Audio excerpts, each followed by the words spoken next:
to kind of do this morning.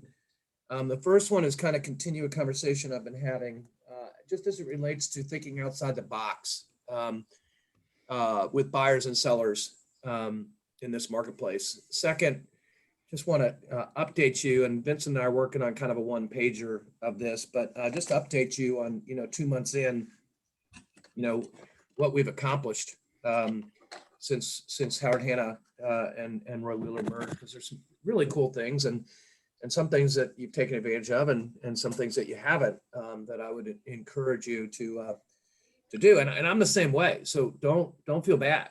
Like yesterday I was talking about the fact that, and a couple of you heard me say this, but I was in my ongoing oral surgery challenges. I was at the oral surgeon last week, and I had my Roy Wheeler, zip up jacket, and the woman said, "Oh, you're with Roy Wheeler?" And I said, "Yeah." And she said, "What office do you work in?" And I said, "Well, I kind of oversee them all." And she said, "Oh, well, then you probably know Alex Tiscornia." I said, "Yeah." I said, "Yeah, he just helped us buy a house in Shipman." Oh, wow. Yeah, and so we had a nice conversation, but it just made me realize again the importance of the name badge, or the importance of swag, if you will, Howard Hanna swag. And so, Vincent, I said yesterday I haven't had a chance to do it yet, but I'm gonna get in there and see if maybe I'll get Mary to do it. See about, can you order things in bulk and get a better price? Because it'd be great to have, Howard Hanna, Roy Wheeler Realty. There you go. Thank you, Vincent. Exactly. Yes. I totally agree. I want my kids to know where I work every day. Yeah, they already know. Trust me, they know.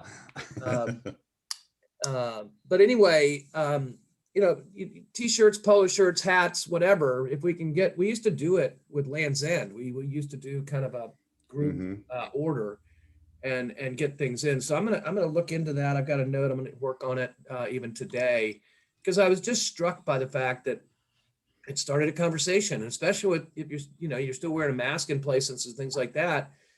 Your smile isn't starting a conversation, but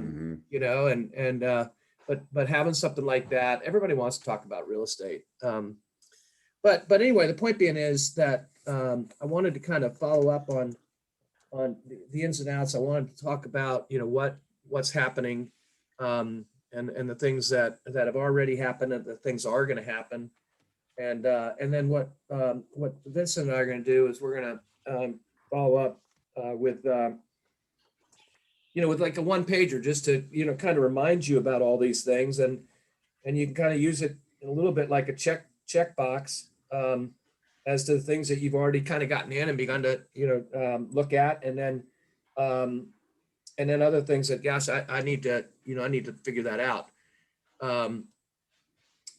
But just talking about the and then Jay's number 3, number 1 in our books, but number 3 things that we wanted to do today.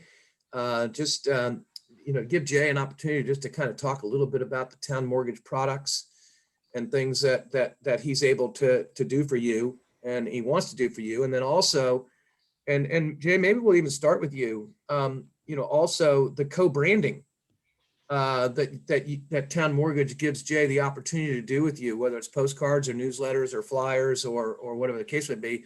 For those of you who did the in-person training with Ben Fuller, hopefully we're going to get him back up sometime in the near future. But for those of you that went through that training, and I got it right here someplace. Yeah. Jay handed out a bunch of stuff as it related to co-branding, and like here's looking for your perfect nest. We might not want to use that in our marketplace. Yeah, right. For obvious reasons. No. Here's just listed cards. Hello neighbors, let us help you. And all of these, hello neighbors, we're your neighbors who know the market well. As your real estate and mortgage professionals, we're invested in building and developing your community. Enjoy the benefits of home ownership while we do the legwork for you. And it's got you and Jay on here. And on the back, obviously, it's got a place for the address. And and all your contact information. I mean, it's pretty cool stuff. And, in all honesty, when we started back in the day with New American Mortgage, which ultimately became Movement Mortgage, oh yeah, and here, flyers like, why choose us, right? So it's not just postcards, flyers too. But when we went to New American Mortgage, before they became Movement Mortgage, that was one of the things that really attracted me to them, is that they had this co-branding. They wanted to do postcards. They wanted to do these different things to help the agents grow their business. And then, like a number of different things, it went away. And so Jay hasn't had that opportunity over the last few years. So Jay, let me just hand it off to you, and share whatever you want to do in regards to products or this co-branding stuff and how they go about doing it and that kind of thing. Yeah, thanks.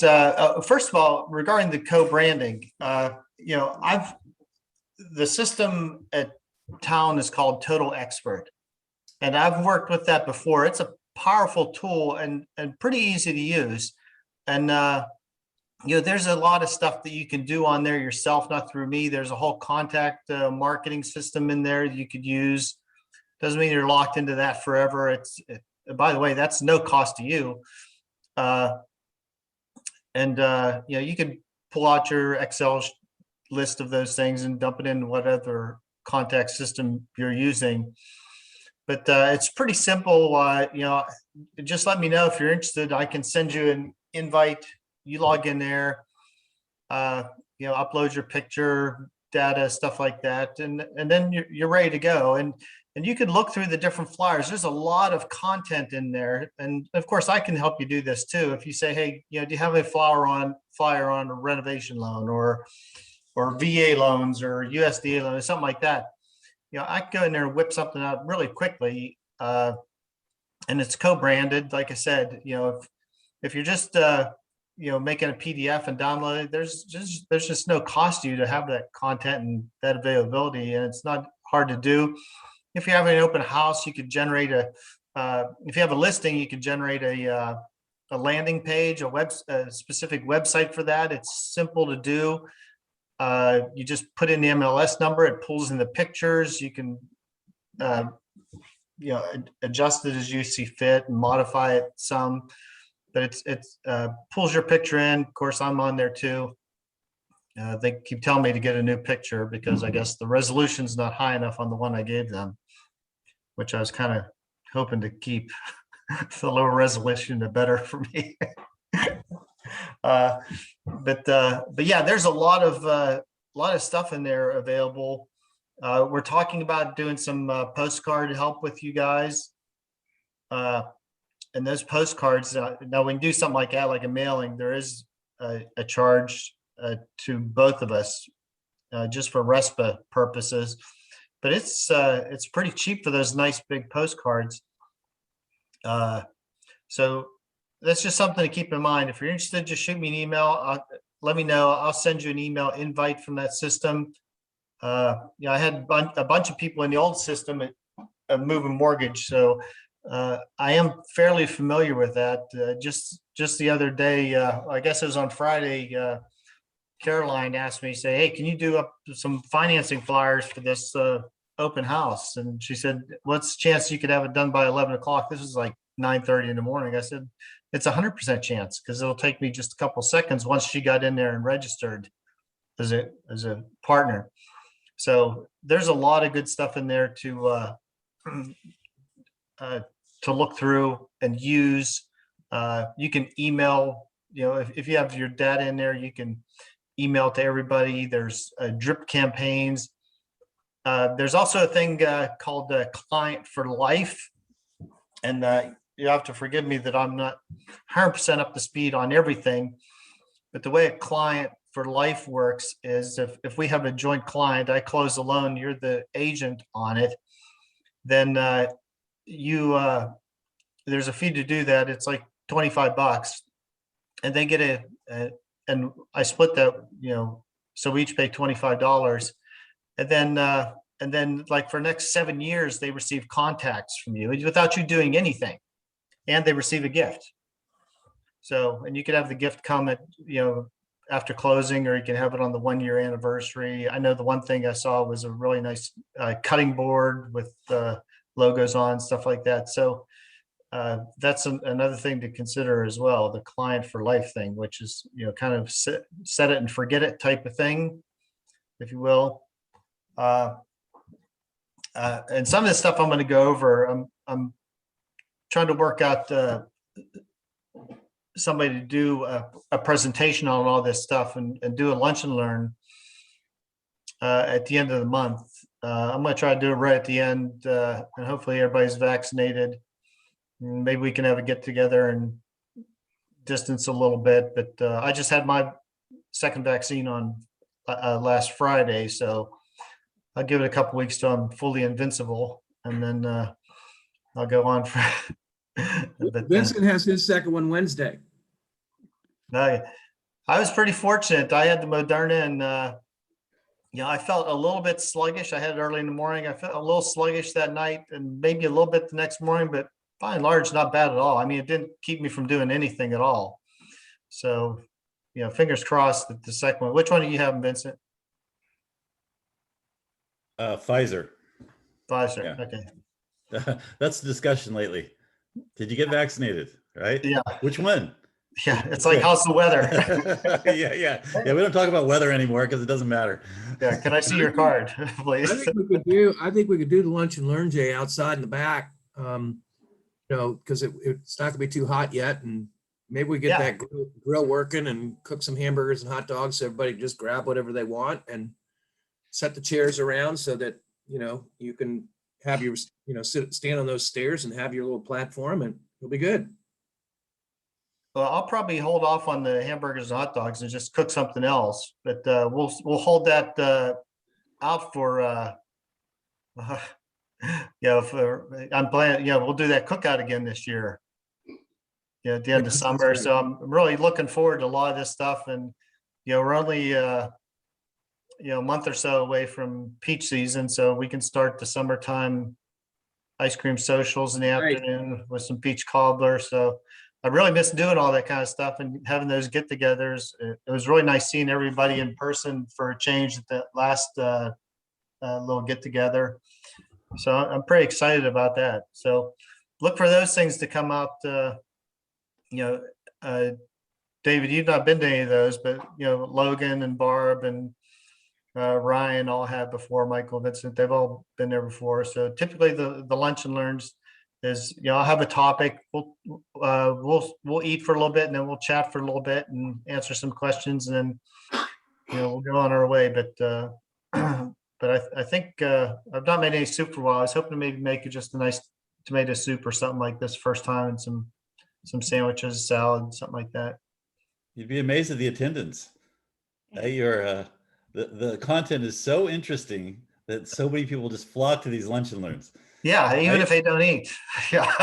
But the food is a definite motivator for sure. You're more likely to have somebody just show up and say, "Hey, I've got to go, but do you mind if I come and eat?" Yeah. And then leave. It's like, sure. I got to bounce early. I'm in about 10 minutes. Yeah, so I'm going to try to pin. I'm working with somebody and maybe do a video, or I may have to do it myself if we're going to do it outside. Might be too hard to do a video outside. Not Or if we have Zoom. not if we have the inflatable screen. Yeah, how big is that screen, by the way? If you got a screen. But it's pretty good size, right? You guys, how big was it, David, that you saw at Lowe's? You're muted, David.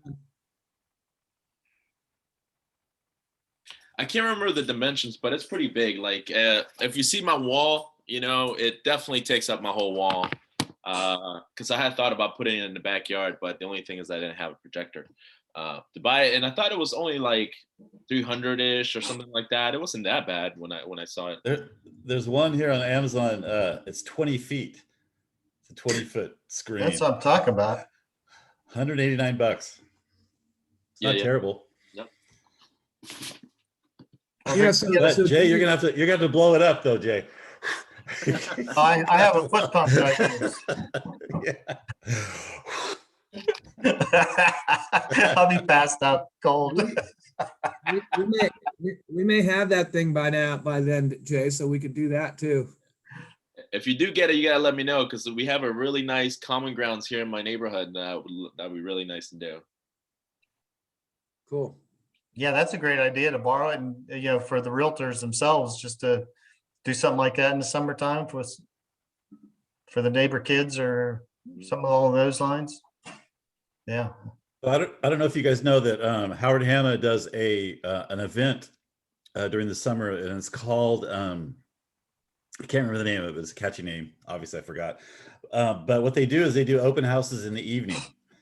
So, and they do it. It's called the big one. It's called the big event, and what it is open houses in every market in the evening on one day. So they say over 12,000 open houses or over whatever in one night. So they really pump out the marketing on that. So that'd be interesting to put a screen out there or something like that. Yeah, I don't know. absolutely. Yeah. All right. Well, Jay, thank you. Quick thought on interest rates and any things that these guys need to know in regards to working with their buyers. Well, the interest rates are still holding steady. I'm a little surprised they started trickling up, but they've settled back a little bit. So we're still pretty good. That's not an obstacle to anybody. If anybody's saying, "Oh my gosh, the rates gone up," then they're insane. They have gone up from the historic lows, but they're still incredibly low. I mean, if you're buying in the low threes, you're doing really, really well. The biggest issue to be aware of right now, at least for me, the bane of my existence is our appraisers. It is brutal trying to get an appraisal. I mean, every appraisal request we're doing, it's getting rejected by 3 different appraisers. They don't want to do it. They're too busy. They want 4 weeks. They want 5 weeks to deliver an appraisal. Somebody just juiced us for an extra $75 just to take the assignment. So just be aware. I'm continually seeing people negotiate contracts with closing dates. Somebody asked me the other day. It's like, oh, we're going to put 3 weeks in here for a closing date. And I said, okay, you're going to put 3 weeks in there. You're going to take another 3-4 days till somebody decides on this thing, and then they're going to take another week before they get me all this stuff. And then you're asking for a 10-day closing. I said, that's just not realistic. And it's, you can do it's on or about. So we'll put 25 days in there. But if we don't make it, we don't make it. That I don't feel comfortable doing that, but that's up to y'all to do. But I don't like missing closing dates. I don't. But we got to keep them realistic. It's all things being equal, if it comes down to shading a little bit, make it a quicker closing, okay, so be it. But you negotiate with price and other criteria. I can't believe an extra week or 10 days is a make or break thing for most things, for most sellers. As a matter of fact, I'm seeing a lot of sellers who don't want a quick closing. They want 60, 90 days because they know that they're going to have to go out there and fight that same battle to find another house. Yeah, so, we're going to talk about that a little bit in a couple minutes for sure. Okay. Yeah. So but that's really about it. I mean, everything's still going strong. I've got lots of products. I've not lost anything from movement to town as far as products go. So, and one thing that's been a pleasant surprise to me is, my rates of movement were pretty good. But I've found that the government loans, especially at Town Mortgage, are really strong. So FHA, VA, USDA, really good. Awesome. Under 3. That's great. Vincent, let me take a first shot at this, and then you can kind of add on if I miss anything. All right. Okay. Just from a standpoint of, we're 2 months in. How are things looking? Well, one thing is looking good because we got David Villa that's joined us since then. So we're happy for that. But the list that Vincent and I have started, and this obviously isn't all inclusive, but I think it's important to know. I mean, hopefully, David, maybe not as much for you your way, but certainly anybody that is looking in the daily progress, the marketing for the merge has been extraordinary in regards to the full page stuff that we did with the awards, and then the wrap on the front page where the whole thing around it talked about the two great companies merging together. I think that's happened at least three times, maybe 4 times now in the 2 months. The TV advertising has been extraordinary in regards to the amount of money they've spent to do this thing called bookending, where you see the ad and then there are a couple other ads and then you see the ad again. I just thought it was that the TV station didn't have enough ads, so they just threw them in. But that actually is a strategy that you bookend those, and that's been running ever since we started. We just put a pause on it because we feel like that message was out there significantly, and it was getting to a point where in our minds it was kind of an overdue, and we're going to start it back up probably in July. And we're going to start it back up when we announce, and you'll be hearing more about this, the buyback guarantee program. And so there'll be a real reason for the TV advertising. There'll be a call to action. And instead of it just being a generic branding thing, it'll be specific to something that we're going to be able to offer that no other company is going to be able to offer. And there are 2 more programs after this one that are going to be announced when they get them all up and running. That will be the same thing. One of them is with Jay and Town Mortgage in regards to the bridge loan. They call it Buy Before You Sell program. They're in the process right now of getting that underwritten. And when they do, that's going to be an incredible tool for you to use with Jay for the same reason we were just talking about. People that need some time. They need to write their offer non-contingent, whether it's new construction or resale, to be able to do that with a really vibrant deferred interest type of bridge loan is going to be pretty extraordinary. If you need one of those right away, get with Jay. Jay's got contacts that he can certainly help you with that as far as getting the first trust done, but having a bridge loan as well. But so you're going to have the buyback guarantee, which essentially, and Vincent, that training's in June, is that right? Let's see, we're in May. Yeah. It's supposed to be end of May, I believe. It's supposed to be earlier, but we never got a definite on that. But it's coming. It's So coming. we're going to get trained on that before we put the message out. But basically, what it is that somebody buys a Howard Hanna listing, and then there's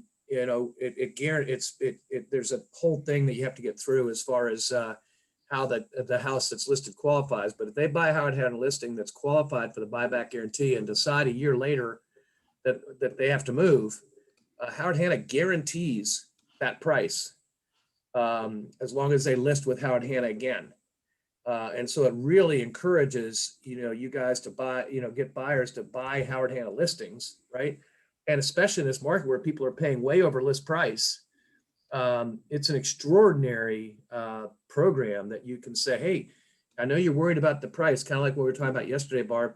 I know you're worried about the price and you don't want to go any higher than this, but just so you know, you go that, and if the market adjusts, you're going to have a safety net on these particular qualified listings. So I don't want to get too much into it because that's about as much as I know. But we want to get you guys trained on that. We want to make sure we all are on the same message in regards to how to market that. And the same thing will be true with the Buy Before You Sell program. And then finally, and again, I'm sorry that you can't offer it to people now, but at some point later in the year, there'll be a program where you've got somebody who needs to do some renovation work but doesn't have the money to do it. They're going to have a program where they'll let the seller let the seller pay for those things and not have to literally pay for it until they close. So the company will front them the money to do new carpeting, to put a new roof on, or whatever the case may be, and they don't have to pay for it until they close, and they obviously it gets paid out of the equity. So those are 3 extraordinary programs that are coming our way that other people aren't going to have. And if you can message it in the right ways, I think it's going to really give you an opportunity to generate business that will be pretty cool. So TV, daily progress, obviously, Ryan, you've gotten in there big time. I know the rest of you a little bit, but the company-wide Go Hannah program is just off the chart good. The CRM Engage program, which is sort of the platform for the contact resource management stuff. You've got open to close, you've got e-cards, and as I shared with you guys, some of you guys, I went in and did an e-card last week, and I swear from the time I exported, going back to what Jay was saying earlier, I exported my a database I had into e-cards, selected an e-card, typed up a message, figured out when I wanted to send it. It didn't take me more than about 15, 20 minutes at the most.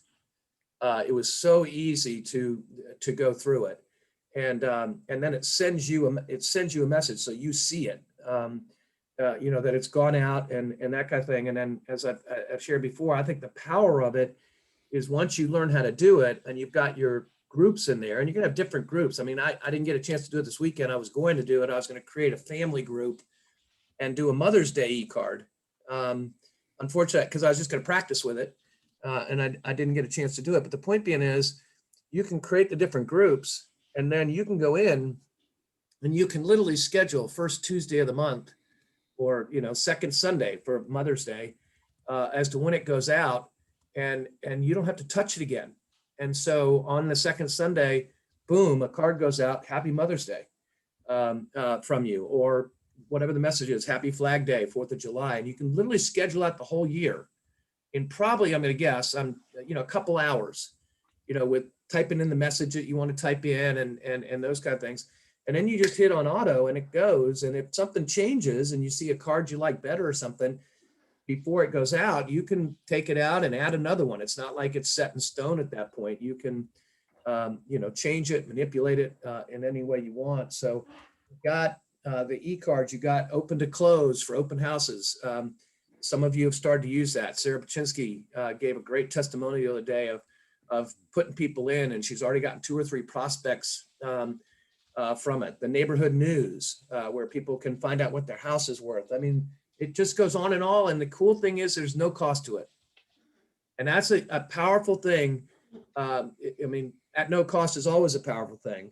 But, if Vincent and I were looking at doing some of these things and we were trying to figure out what we could charge, like a technology fee or something like that, that could have offset some of the costs that it would have taken us, to provide these things. And instead we've gotten you that and so much more.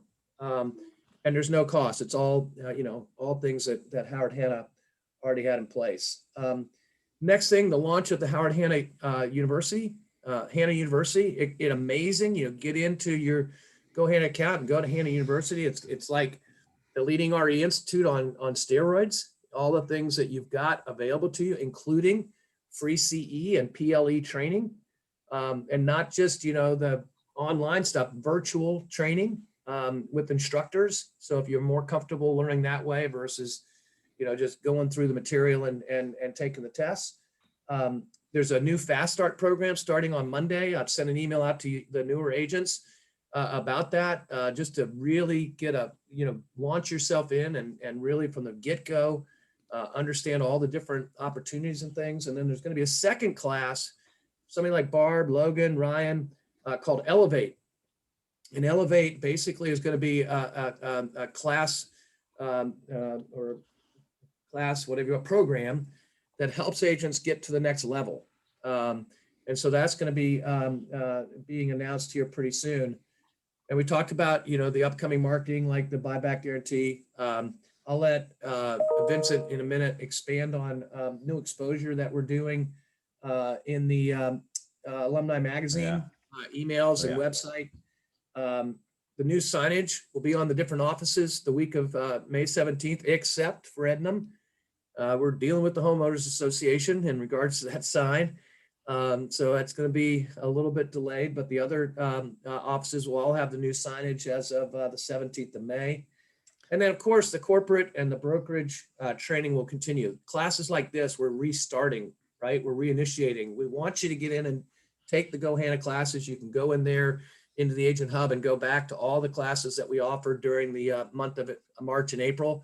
It's all in there. You can go into the YouTube videos on GoHana and learn about those things. But we want to do more of this where we're talking about our stuff and how we can empower you to be better, how you can empower you to grow your business. And then finally, this is something you guys can all aspire to. Vincent and I've just finished putting together what's called the Homes of Distinction designation, which Howard Hanna has, and there are particular criteria that you have to hit with that. You've got to have been with the company at least 2 years. You've got to have done 3.5 million in volume, or 18 million in 5 years. You've had to have sold a house over $750,000 in that year. But when you do that, you get entered into Homes of Distinction designation, which I think is going to be a pretty cool thing. We're just obviously learning about it, but all those things are in place as well as, and I haven't had a chance to look at it yet, but Dennis sent me, and I think Vincent, you may have been on it too. There's going to be a thing called Champions Club, and Champions Club is going to give us an opportunity to recognize people's success locally, and I think it's on a quarterly basis. And we do some sort of function, and we recognize people that have hit certain benchmarks in regards to production. So we'll give you more information on that once we have it. But all of these things are in place or are going to be in place, and it's just going to, it's really going to make a difference. And especially these programs that other companies don't offer, it's going to allow you. We talk all the time about differentiating ourselves. Why us versus somebody else? And a number of these things, I think, are going to answer that question. So Vincent, any things that I forgot, or I'd love for you to follow up on the alumni thing a little bit too. Yep. So I think as far as the signage, we should just put that movie screen on the lawn right there and show the homeowners what a real sign looks like. As far as the UVA, so since let me preface this with, before I arrived at Roy Wheeler, I worked for the Daily Progress, and I created a website called Lux Virginia, which was catered toward luxury real estate. And it was $750 and up, kind of like a Homes of Distinction, but it was a draw for real estate agencies to market their luxury listings via the web. That being the main ingredient of that was that UVA alumni, right? There is a connection between Charlottesville, UVA, and UVA alumni that I've heard countless times, that people leave Charlottesville, they go to these alumni kind of hubs, they all kind of go to the same places, and then they're longing to get back. So what I did, I've been trying to get in this magazine, this alumni magazine that goes to 220,000 alumni, right? That is a direct connection to these folks. But the problem was, in print, all they had was print, and it was $5,000 a page for one ad. So they know what they have, right? And I'm like, nobody's gonna, Frank, Michael, nobody's gonna pull the trigger on that. I wouldn't do it either because it's too much, right? So recently they put out this e-blast that goes out, this email that goes out to folks, and you can place your ad on that, right? As well as they put their magazine online because of during COVID, they figured, yes, they should have exposure, and you can have a website placement on that site. So I've signed the contract and booked it for the rest of the year. So Howard Hanna, Roy Wheeler will be on the UVA Alumni magazine. A little tip is that 60% of all UVA alumni live within 200 miles of UVA. So that being said, that's business opportunity for us for sure, right? To reach out to these alumni folks and have that kind of exposure that maybe most folks are in DC and Northern Virginia, believe it or not. There's other little pockets, but having that exposure in that to those alumni is a great placement. And we used to do a lot of business with them years ago when it was in print, and a couple agents used to do more higher end listings in there, but we're going to start ramping that up. So that's going to go through the end of the year. And then again, we're going to renew it for the next year because we're just kind of testing it out, see what we can do. Yeah, I think the important thing about that too is one of the things that Vincent does is what's called geo-targeting. And he Yeah. already is doing kind of a triangle from DC to Richmond to Charlottesville. And you know, DC's 100 miles, right? Richmond's 60, 70 miles. You know, Raleigh, I guess is probably close to 200, right?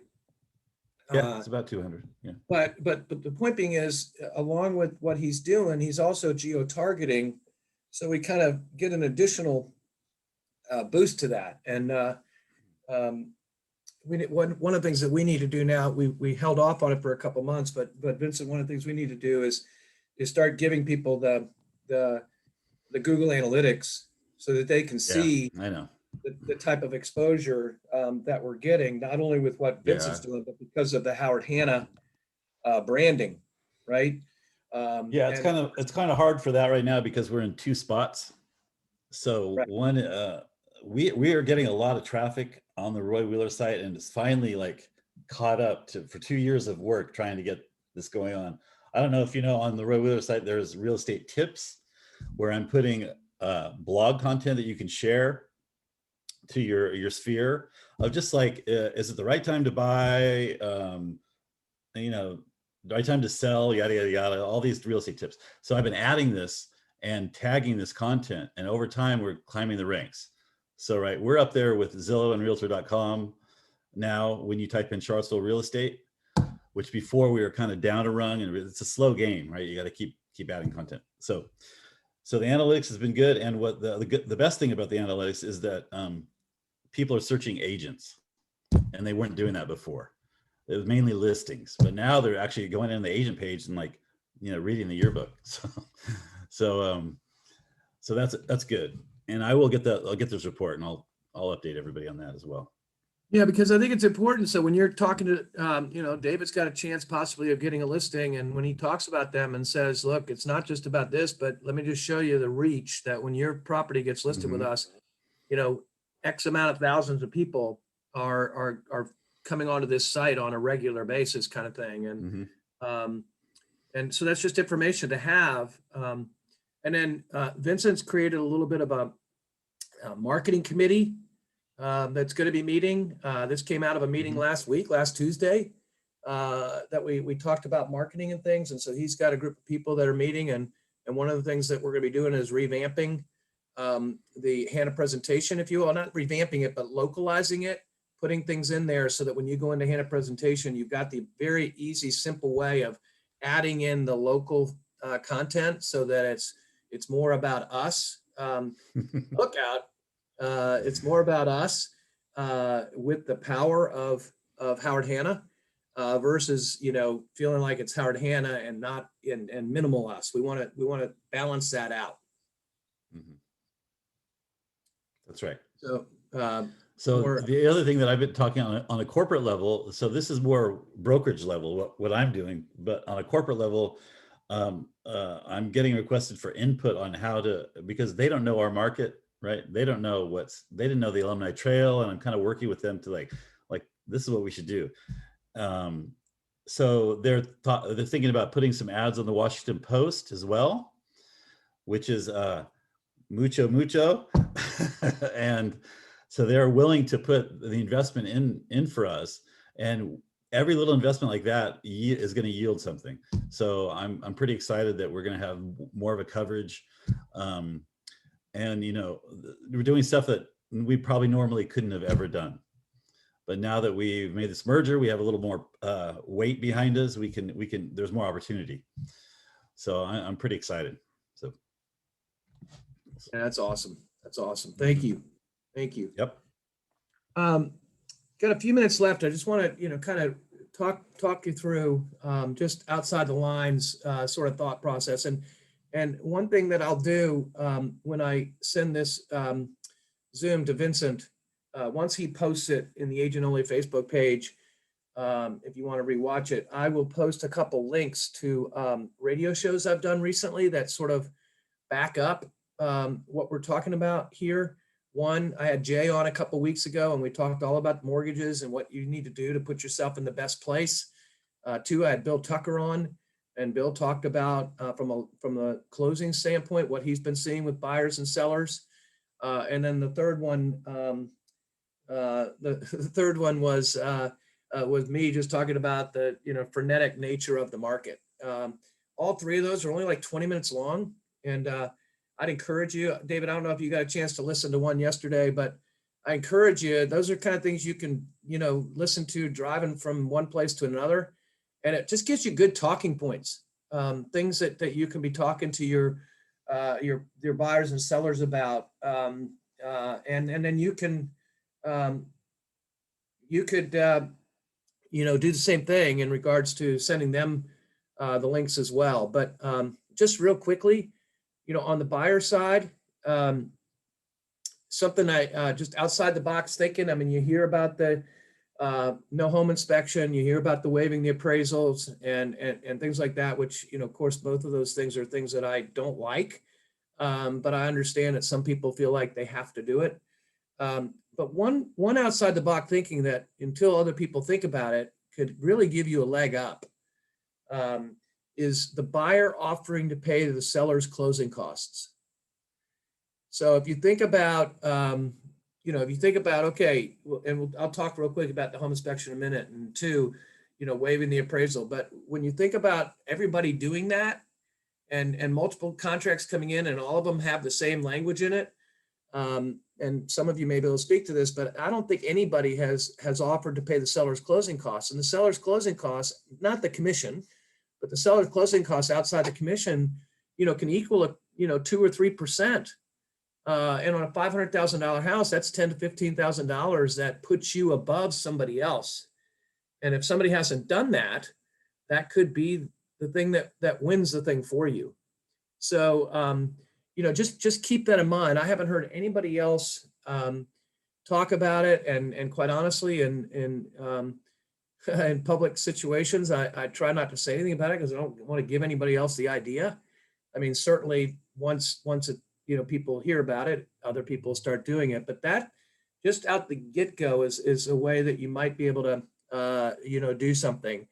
A second thing, which I, hate for you to even think about, but sometimes it may make sense to offer to reduce the buyer commission a little bit. Again, just something that makes you different. That's something I'd certainly want you to ask me about. But that is something that you can offer. The listing agent can't ask you to do it because it's an offer of compensation. But if you feel like that's going to make the difference between getting it or not getting it, maybe a direction we want to go. And then the third thing with the home inspection is if you're in a situation where the home inspection or the house comes on the market on a Wednesday or Thursday, and they're going to look at offers on Monday, there's nothing that says that you can't, set up an appointment to go see that house and bring a home inspector with you and do sort of a more of an overview of, is there anything major that you see that I need to be worried about? And if not, it gives you a little bit better confidence level to go in, waiving the home inspection, or at least seeing if they would consider a home inspection with you being able to get out, but knowing the seller's not going to fix anything. And then here's the caveat to that.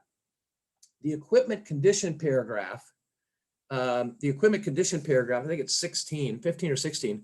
It talks about you get the opportunity to do a walkthrough prior to closing to make sure all the systems, plumbing, electrical, appliances, all those things are in working order. And it says that you can bring inspectors with you.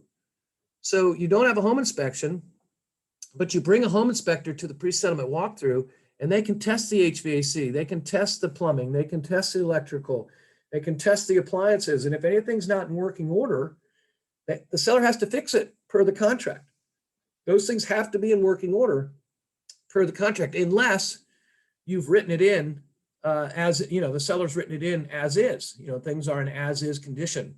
So that's a way of giving your buyer a little bit more of a comfort level that at least they have some control. And the last thing is, having your buyer be willing to buy a home warranty, which at least gives them a peace of mind for a year or so that if the HVAC goes out or that kind of thing, that they're going to have an opportunity for a deductible to get it repaired or replaced. All right.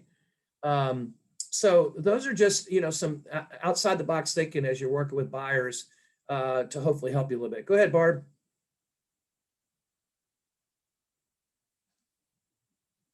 Can't hear you.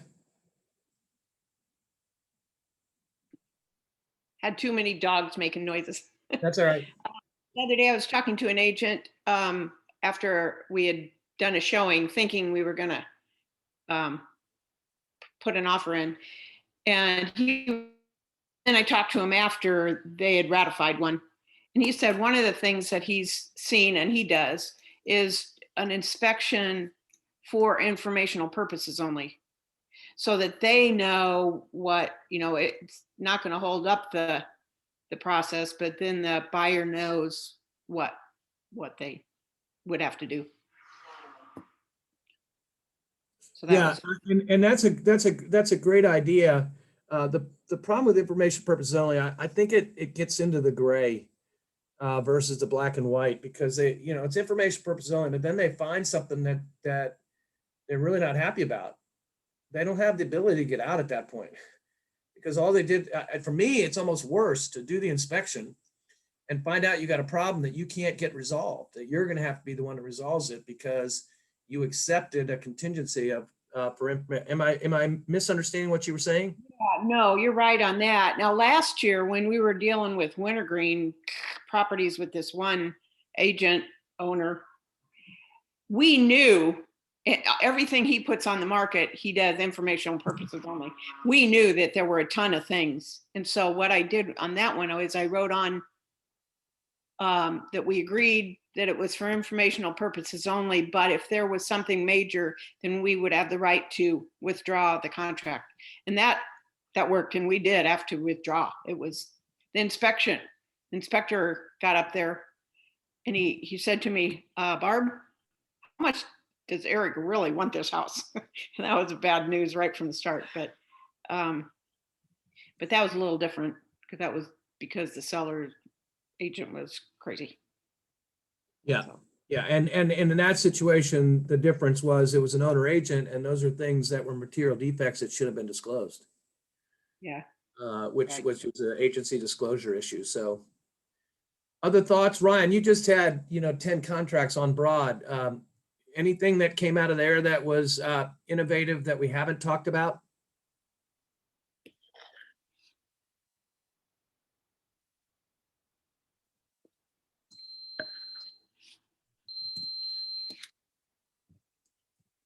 Maybe he's not here, right? That's a trick. He's off changing a diaper or something. He's playing Anyway. guitar. I know he's playing guitar. Oh, there you go. Just There you kidding. go. He's practicing guitar. For sure. For sure. Any other thoughts before we close up for today? So I just had a quick question. Yeah. The young lady that I met with yesterday, she is currently living in an apartment with her family, right? And she said her lease is up until December or so. She said she wants to be able to move in like November-ish. That way she has some time to make fixes to the apartment or anything like that. Is there any and I told her, I was like, well, then let's figure out what you want to do, because if you want to start looking at houses today, right? Let's say we find the perfect house for you this weekend, but you still got this lease, and then you're gonna be disappointed. So I said, let's figure out what the options are for you for this lease, and what is best. Either like go start really slow and then ramping it up, looking for houses or doing something. But is there any options as to how to get out of a lease or something like that? How long is her lease? So she is in her lease until December, she said. Okay. Mm-hmm. All right. Yeah. So, I mean, December is a ways away. One of the things you can walk them back, like 90 days kind of thing.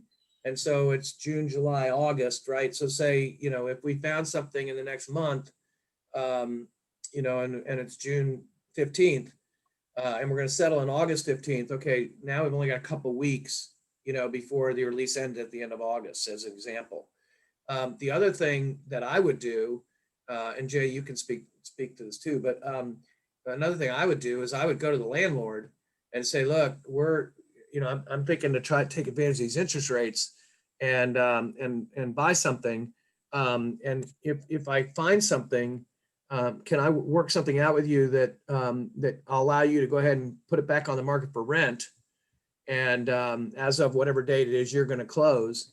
And if you get a renter, then we're fine. But if not, then I'm obviously still, obligated to the lease and paying you. And a lot of lenders will allow you to do that. You'll get something in writing that says that's the case. Jay, from a loan approval standpoint, how would they handle that if they were in a lease when they enter the contract and they meet with you? Well, this is one of the crazy things about mortgage lending. I mean, if somebody has an inquiry on their credit report and they want to know, did they get a new credit card? But seemingly nobody really asks the question about your current rent situation. So it's kind of presumed that you're going to be out of that lease, which is not really the case at all. So it's mystifying to me that mortgage lenders don't say, hey, we want to know when your lease is up because we want to know if you got to pay $1,500 for the next 6 months or something to that effect. So by and large, we just stay out of that lease situation altogether. We're cognizant of, at least I'm cognizant of it because, a lot of times we want to try to work closing around that, or when they're planning ahead, they're saying, oh, my lease is not up till June. And then we'll talk about when their first payment would start, those types of things. But it's really not that big a factor. But let me jump back to talking about these contracts for a second, because Michael, you were on that pop-up with Nick Russo with Howard Hanna and Tom Mortgage the other day, and he talked about some things that we or I can do as a lender to help you with your contracts. One is, I've talked to listing agents before. So a lot of times, sometimes they'll call me, especially if they know me, but even if they don't, if I've got a good borrower, I'm perfectly willing, because sometimes the qualification of the borrower doesn't come through on paper as well. So for instance, there's no magical thing about conventional loans. I've got plenty of conventional loan people that are really stretching the absolute limits of qualifying. Okay. But they're putting 20% down and they look much stronger than somebody that's putting 5% down, where that 5% down person might be way more qualified for that 95% loan. But they're just looking at, if you're the listing agent, you're just looking at it and saying, well, they're putting 20% down. That's less risk to me, and maybe not. So if I've got a client that I've pre-qualified, I'm more than happy to call the listing agent on their behalf. I've done it before, and say, hey, look, we're putting 10% down just because it works out financially, because the rates are good. We don't want to borrow as much as we have to. Believe me, these people are really strong, stable employment, stuff like that. I can't give any kind of personal information out about credit or anything like that, but I can advocate on behalf of our buyer. And I think that coming from a local lender is going to carry more weight than somebody just picked up some quickie pre-approval online. So that's great. one thing to consider. And also too, is when I'm dealing with my clients that pre-qualified, understanding what the market is, we want to have a conversation about what happens if the appraisal comes in low. If you're escalating up $20,000 over the asking price, what happens if that appraisal comes in low? Well, there's different options that come into play at that point. But what's becoming common is that when somebody's escalating above the asking price, that they're waiving a certain amount of that appraised value. So for instance, if it's a $300,000 house and it goes under contract for $320,000, somebody may say, hey, look, as long as it appraises for $300,000, we're still going to move forward. All right. So, but before they do that, they need to know the ramifications of doing that. Do they have the extra cash to put down, or does it just change their loan to value and they're still okay anyway? So by doing that and putting some sort of thing in there, it's like, okay, we won this contract, but you're telling the seller, say, look, if it doesn't quite appraise for that, we're still good if it's not less than a certain amount. That could also tilt in your favor too, because believe me, it's a concern out there when these things start ratcheting up of whether or not this house is going to appraise. So that's another thing to keep in mind in the pre-approval process. And I don't mind having a discussion with you if you're the listing agent and you've got some offers and pre-approval letters. If you want to talk to me about those letters, I can do that as well. Yeah, that's awesome. That's awesome. Thanks, Jay. Appreciate it. All right, guys, well, have a great rest of the day. Pointing toward the rest of the week. Car General membership meeting is on Thursday. So take the time to participate in that. Pretty sure there'll be a Howard Hanna pop-up webinar tomorrow, Wednesday. They usually have those at 10 or thereabouts. I looked for it today just to try to remind you about it. But I didn't see it. But in the meantime, go out there, have a great day, and let us know if there's anything we can do to help you. All right? Thank you. Thanks all. Thanks, guys. Bye. Bye.